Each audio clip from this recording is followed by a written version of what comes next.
Welcome back, guys. Oh my gosh, I received such an overwhelming response to my last video that I decided to go ahead and go forward with this new series, Craft Time with Auntie Jen. Wow, you guys had a lot of amazing ideas for me to try to do. Trust me, I'm writing them down and I am going to try to do whatever I can to put them together and show you guys some different ideas for crafts that has to do with family histories. So for this next video, I'm going to show you something that actually I have already started, and it's kind of been complete, but until recently it has been completed. But I have received some new photos since then, so actually I can update it. So let me show you what it is. This is one of my family trees, and everyone who sees it goes nuts over it. They just love the concept of it, and if you can look closely, there are so many photos of my ancestors on this tree.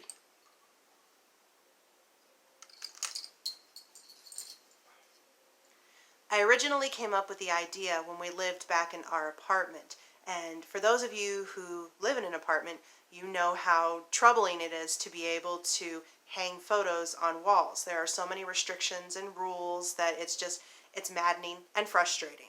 And what do you do when you have so many photos? I've been blessed with so many photos of my ancestors from both sides of my family, I should say all sides of my family, from both sides of my parents and even my husband's side of the family. And that's what this tree covers, is all of our family. Direct lines going back. It doesn't include every single member of our family, but mostly just the direct lines going back.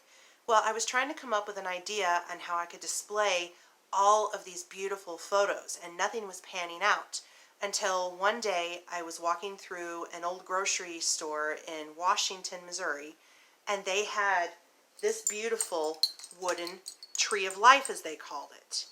And they only had a couple, but as soon as I saw this, I just instantly had this picture in my head of all of these different little frames on this tree displaying my ancestors. So I grabbed it as quick as I could and brought it home and started working on this concept. Now, unfortunately, since I have made this particular tree is unavailable. I have scoured Amazon for this particular tree, and it is just not around anymore. They discontinued making it. But there are other options on Amazon for you to use as your tree if you would like to do that. And I will share the links down below in the description on where you can purchase similar looking trees. I know you look at this tree and you probably think, wow, this is overwhelming. This is crazy. How could I even do something like this? Well, I'm hoping that by showing you how I do this, it takes the overwhelming feeling out of it, and you might be able to tackle this. It really wasn't so hard. If you've got the right tools, always if you have the right tools, it's pretty simple to do. So this video is going to show you how you can put together something similar. Now, like I said, obviously I have completed this tree except for just a couple of new photos that I have recently come across of my 3 times great-grandfather and 4 times great-grandfather on the Buer side.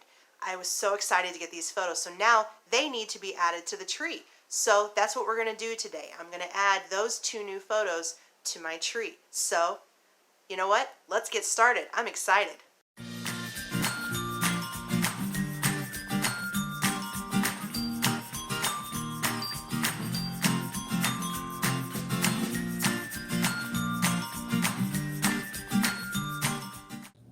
Okay, once you get the charms in the mail, there are 2 things you need to do first. First, what you need to do is you need to take the charms, go to your scanner, and scan in the charms that you are going to use. And that's what I did for all of the charms that I have here. And I will explain in a minute why this is important. Second, what you need to do is you need to measure the charm, the inside of the charm, with your ruler so you know the size of the picture that you're going to need. Now this particular one is about, let's see, it's a little less than 1 inch. Okay, so you're going to want to write down those measurements down. This one here is about 13/16 of an inch. And then these are two that I've already had done that were on my tree, just to give you an idea of the different sizes. You see here, this is a perfect circle, so it's going to be the same measurement no matter which way that you measure it. But these here, well, this one here is a square, so it's going to be the exact same. This one here is about 1 3/4. But this one here is going to be a little more tricky because it's more long than it is wide. So you need to take that into consideration whenever you are measuring these and resizing your photos. So once you get all of the charms that you are going to use, measure each one and write it down what those are. Now these, like I said, you scan in the charms that you get, and then you print them out on a piece of paper. Now, once you do that, you're going to cut out the center of the charm that's on the picture here. Because once you get it then, I'll show you here, and once you print out your picture, see, you can measure it up here and then draw a circle or whatever shape it is. You can trace around the picture itself, and then when you have the picture, you will cut it out. And I will show you what that looks like in just a minute. But first, we need to actually choose the photos that we're going to put in these and then resize them. Now it's going to be a little tricky, but I'm going to try to hopefully help you through this. So let's do it.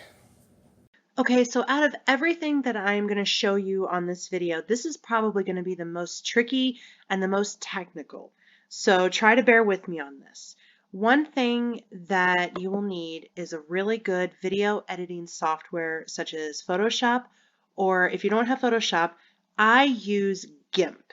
It is a free software to download. It is very similar to Photoshop, although there are some differences. And I've had to actually look up tutorials on how to do some of this stuff in GIMP, but it has been a lifesaver when it's come to my photos. So what you're going to do for your charms, you're going to want to choose the photos that you want to use. And these are the two photos that I want to use. This one here is Nicholas Burr, and then this one is Nicholas, Charles, and Edward Burr. So I'm going to be taking these and sizing them down to be what I need for these charms. Now, if you remember, we measured these beforehand, and one of the charms was just a little shy of 1 inch, and the other one was about 13/16 of an inch. So I'm going to show you how I resized these images to print out for the exact size that we needed for the charms. So you're going to open up your photo in your video editing software. And for me, like I said, I'm using GIMP. So if you're using GIMP, then this will be easy for you. You go up to Image, and you select Scale Image, and you scale it to the size that you need. Now I measured it in inches, so I'm going to change this to inches. Change this to 1 inch. And then the height automatically changes to 1 as well. So there we go. That's done. We hit scale. And I know it looks really small. Don't freak out. Don't freak out. You go to the zoom tab and you make sure zoom in is selected, and you just click to zoom it in, and then you can see it. And I promise you, when we print it out, as you'll see in the next part of the video, that it will be exactly the size that we need for this. So that's how you resize just a full photo. Now next, let's say you want to crop a photo, you know, because there's two people here and all I need is Edward, okay? So I'm going to go over to the crop tool, and I'm going to crop the person that I need, like that, and then I hit the enter button, and you see the rest of it disappears. Okay, so all I'm left with is just the cropped image that I need. Well, you may be asking, how do I know that that's the right size? Well, we're going to do the exact same thing that we did for the first photo. We're going to go to Image, Scale Image. Now, once again, change this to inches. Okay, so the second charm that we measured was 13/16 of an inch.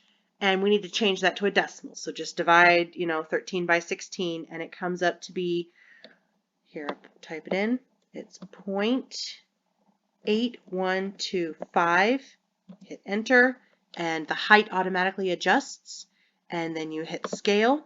And once again, don't freak out, I know it's small. Go to the zoom in tool, make sure zoom in, and there you go. You can zoom in from there, and there it is, and it will be the exact size that you need for your charms. Now you can do this for any of your photos.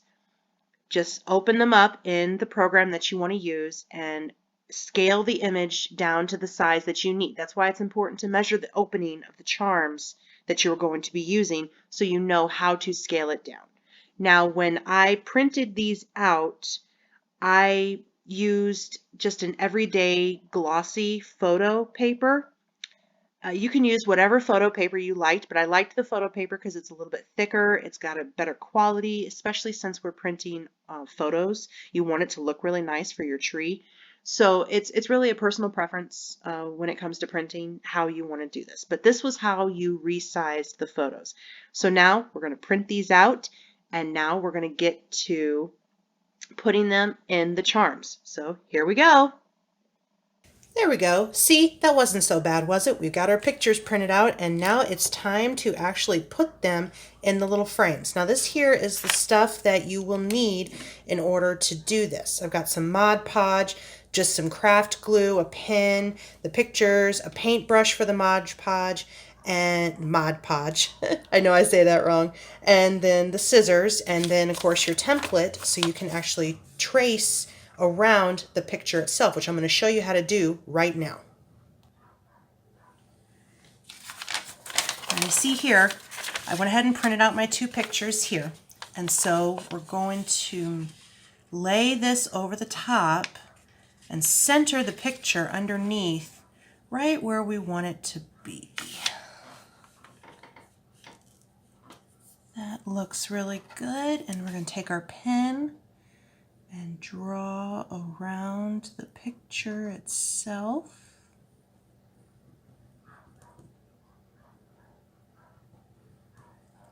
I usually use a Sharpie to do this, but unfortunately I think my daughter took my black one. So all I had was red, and I didn't want to really use red, but if you take a black Sharpie pen, as you see here, it will trace a lot better on the inside instead of an actual pen, an ink pen, and it'll be a lot easier to see, and it'll give you a nice black border, but unfortunately I can't find mine right now. So we're just going to use a pen, but as you see, it created a nice circle around there.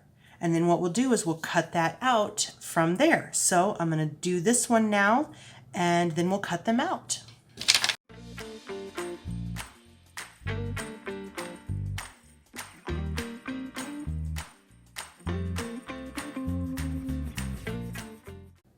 There we go. Now we've got both of them circled here. This is my 4th great grandfather, Nicholas Buer, and my 3rd great grandfather, Edward Buer. So I'm excited to add these to the tree. So let's get these guys cut out.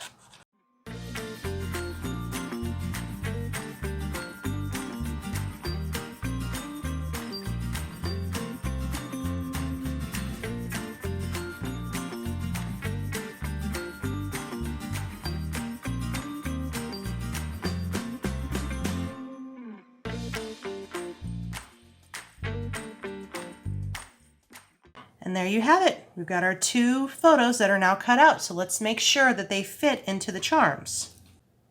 So here we go. Before we glue them, let's see how they look on the inside of these. Oh yeah, that's gonna fit in real nice. Oh, see that one? This is why we chest, because it needs to be trimmed a little bit, just around here.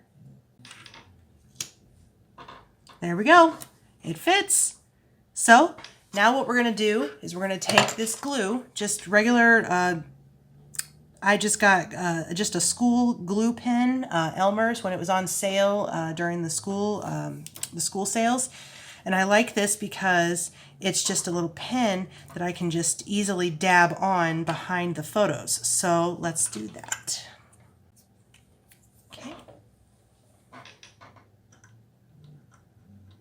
It doesn't take much because it is going to spread. So just right in the center there is all you need.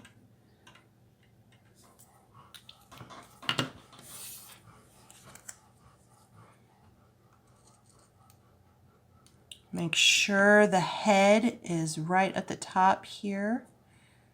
Move it around a little bit, get it pushed down. Okay.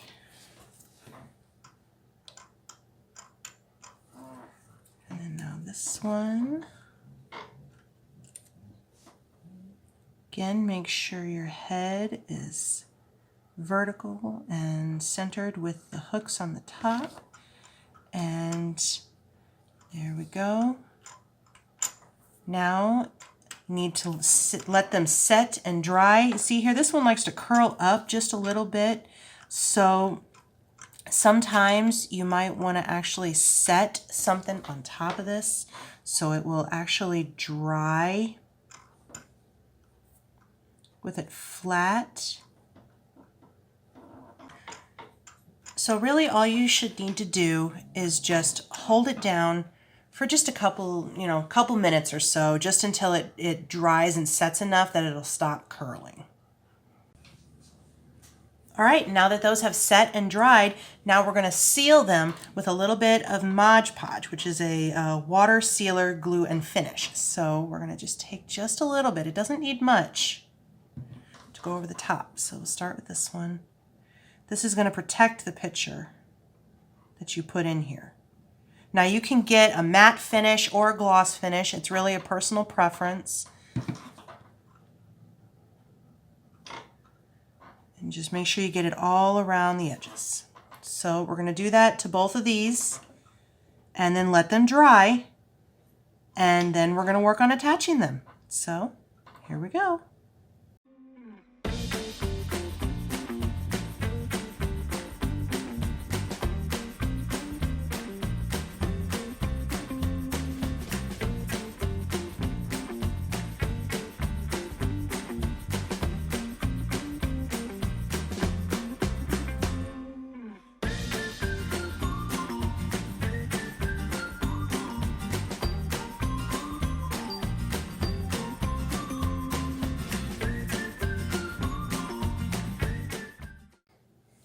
Can you believe it? You're almost done. We're getting there. Now the last step that you have is to attach the pictures to the tree that you have purchased. Now, as I've shown you before, mine is pretty much, set. I, have a lot of my pictures on there already. So I'm starting from this point here. Now, depending on how you decide to do your tree, it's completely up to you. What I did for my tree is I started down at the base and worked my way up the branch, going from the most recent ancestors to the oldest ancestors. So like right here, this is my great-grandma, this is my great-grandpa, this is my great-great-grandma, and this is my 3 times great-grandma. And on the right side over here, this is my husband's ancestors, but these are mine over here. So the ancestor we are tracing back, or I should say the family line we are tracing back through, is this one here. This is Edward Buer. That's his line we're going up, the Buer line. So we're going to go from there. We're going to place his father about right in there. And then we're going to place then his father up from there, the next generation up there. So as you see, it traces up here, and that's the way the theme is through the whole tree. So there are a couple different options that you can use to attach these frames to your tree. Now these here, we're going to use a hot glue gun and just attach them directly to the tree. Before I had a hot glue gun, I used some super glue, and as you see, it created a little bit of chemical residue foaming, and I was not crazy about that. So I'm going to use hot glue for the rest of it. Now, as I'll show you when I get done here, I have also attached some of the other frames through the top hooks with some little with jewelry links, and I will show you those in a little bit, but let's go ahead and get these guys attached here. So take him off, and we're going to do this here. Now I'm just going to attach it, put the glue here, and then attach the charm to that. We don't want to put the glue on the back of this because it's not going to cover this. So we just want to put it right where it's going to attach. So let's do that. Be very careful using a hot glue gun, obviously, as you know.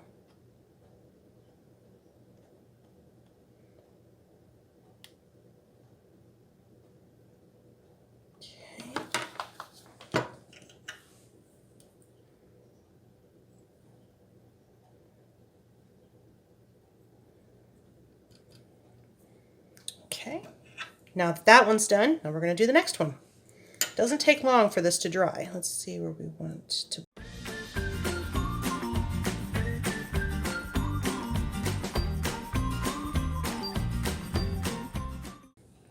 And it doesn't take long for that to set, so you got to move a little quick. And I think that that's pretty straight. And then you just want to let it set for just a little while longer just to make sure that glue is set and it's not moving. But as you see, it's already not moving. It's pretty set fairly well. So there you go. And then you would do that to the rest of the branches that you need to on your tree. So that wasn't so hard, was it? So let's take a look. So there you have it. You have your completed tree. See, it really wasn't that hard, was it? As you see here, as I told you, this is the middle of the tree. So on this side over here is my family. This side over here is my husband's family. And it goes up through the generations. So as I told you before, most of these are glued on, so they're not going anywhere, but I didn't want to just glue them on. This big old open space down here deserved to have a little bit of attention, so I took them and attached them with jewelry links. I can't remember what they're called. They're not clasps, but they're little pieces that you can, bend around, to attach jewelry. I just can't remember what it's called. But I did that for these down here, so when it's hanging up, they actually hang down. So it just kind of fills in some of the empty space that's around here. But so yeah, this is my tree here.